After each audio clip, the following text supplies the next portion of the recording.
오늘도 아침 예배에 나오신 여러분들을 진심으로 환영합니다. 예배를 드리는 우리의 마음을 하나님께서 기쁘게 받으실 줄로 믿습니다. 오늘 함께 나눌 말씀은 시편 13편 1에서 6절입니다. 말씀 읽도록 하겠습니다.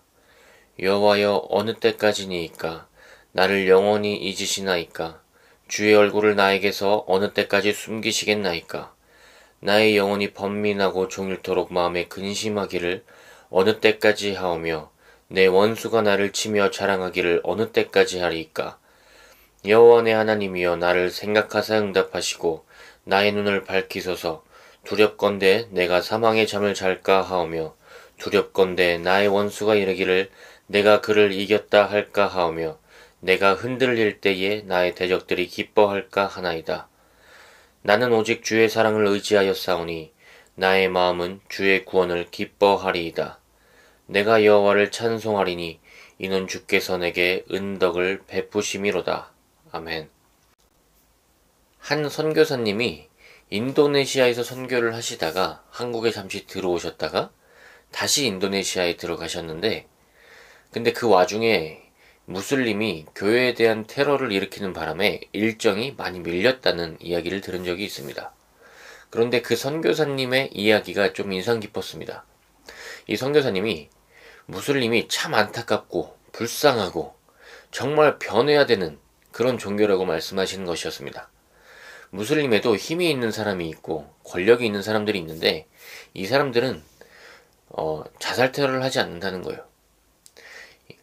그리고 오히려 가진 것들을 나눠주면서 이 사람들은 구원에 대한 마일리지를 쌓아가고, 오히려 가난하거나 매우 광신도적이거나 가진 것이 없어서 어떤 구원의 방법이 없는 사람들, 마일리지를 쌓을 수 없는 사람들에게 회유해서 마일리지를 한 방에 해결할 수 있는 방법, 구원을 한 방에 해결할 수 있는 방법을 알려주는 게 바로 자살 테러라는 겁니다. 참 안타깝죠. 반면에 우리 예수님을 믿는다는 것은 참 축복받은 것입니다. 마일리지 제도가 없습니다. 오히려 그건 예수님이 십자가를 통해서 다 쌓아두셨다고 합니다. 그래서 우리는 위에서 명령을 받는 것이 아니고 위에서 먼저 사랑을 받습니다. 위에서 보호를 받습니다. 우리가 마일리지를 쌓는 것이 아니고 마일리지를 그냥 부어주십니다. 그래서 예수 그리스도를 믿게 된 것이 우리 인생에서 가장 행복한 일이라 말할 수밖에 없는 것이죠. 우리는 그런 공동체 안에 속해 있는 것입니다. 더 나아가서 오늘 시인은 하나님이 자신의 고통을 외면한다고, 자신의 고통을 등한시한다고 한풀이하고 있습니다.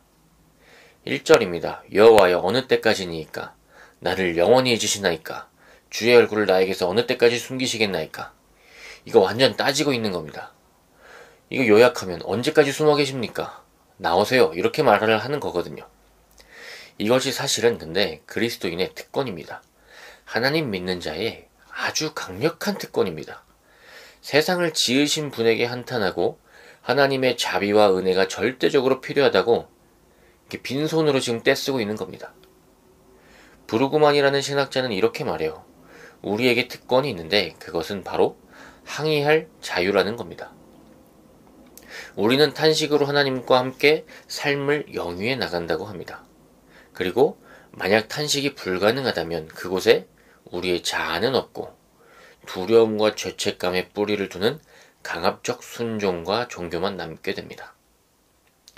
이 탄식이라는 것이 있어서 하나님과 나의 관계가 성립됩니다. 내가 그 앞에서 감정을 가진 존재로서 끝까지 하나님과 동행할 수 있는 것이죠. 3절은 이렇게 말씀하고 있습니다. 여호와 내 하나님이여, 나를 생각하사 응답하시고 나의 눈을 밝히소서. 두렵건대 내가 사망의 잠을 잘까 하오며, 완전히 내가 하나님 앞에 혼자 살아 있습니다. 하나님 앞에서 떳떳하게 서 있습니다. 기독교는 바로 이런 종교라는 겁니다. 우리는 이러한 자유로 말미암아서 고통 앞에서 이것이 내 운명인가 하는 어떤 절망으로 쉽게 들어가지 않아도 되고, 금욕주의적으로 해결하지 않아도 됩니다. 그냥 솔직한 감정으로 완벽하게 하나의 존재가 되어서 나아가면 되는 것이죠. 그러나 때로는 우리가 힘든 과정에서도 시편 8편처럼 8편 9절에서 이렇게 말하거든요. 여호와 우리 주여, 주의 이름이 온 땅에 어찌 그리 아름다운지요. 이런 고백이 필요하기도 합니다. 시편 8편에서 다윗은 여전히 고통당하고 있거든요. 우리 신앙으로 압도할 만한 것들은 또 압도하며 살아가야 합니다. 그러나 정말 별것 아닌 것 같은데도 우리 인생을 진짜 힘들게 하는 것들이 있습니다. 그 앞에서 우리는 아이처럼 불평하고 탄식할 수 있어야 합니다. 그 담대함의 상징인 다윗도 3절과 4절에서 두렵다고 2번, 자신이 흔들린다고 1번 이렇게 고백하고 있습니다. 이 불평이야말로 기독교의 특권이고 하나님이 위에서 먼저 사랑을 주셨다는 것에 대한 반증입니다. 이런 기도를 우리가 때로는 할 수 있어야 됩니다. 힘들 때는 힘들다고 할 수 있어야 되는 것이죠. 그런데 이런 기도를 함에 있어서도 마지막으로 기억해야 될 것이 하나 있습니다. 바로 우리가 하나님을 믿는다는 사실입니다. 우리가 지켜야 할 것은 불평이 절망으로 끝나지 않는다는 확신입니다. 절망에 지지 말아야 됩니다. 우리가 그냥 그 감정에 완전 함몰되어 들어가서는 안 됩니다. 구원을 기억하며 하나님의 의지를 기억해야 합니다. 십자가에 담긴 하나님의 의지가 있지 않습니까? 우리를 끝까지 사랑하시고 끝까지 지키시고 끝까지 기다리신다는 그 하나님의 의지. 그 의지, 그 사랑으로 이 땅에 오셨고 우리를 구원하셨고 하늘에 올라가셨고 우리에게 성령을 부어주셨습니다.